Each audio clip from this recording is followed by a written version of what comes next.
Hey, welcome everybody. Brian here from TMaxx USA, and today I want to introduce metallic Rero Rosso PPF.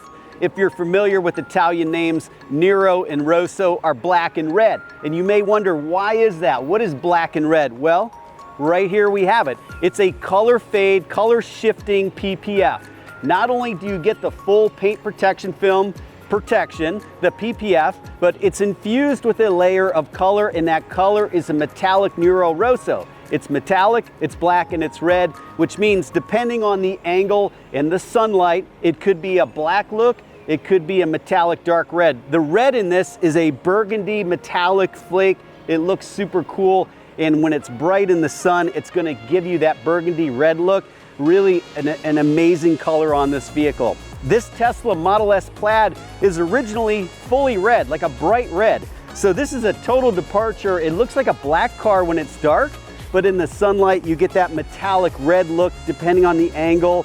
It's really the mystique that this owner wanted on his Tesla Model S. This was wrapped and installed by Sportline here in Atlanta, Georgia, and this color is super cool. So let me know in the comments below, what do you think of TMaxx metallic Rero Rosso PPF? And if you like this video, give me a thumbs up and subscribe to the channel. We're gonna show all of our colors right here on YouTube. Thanks.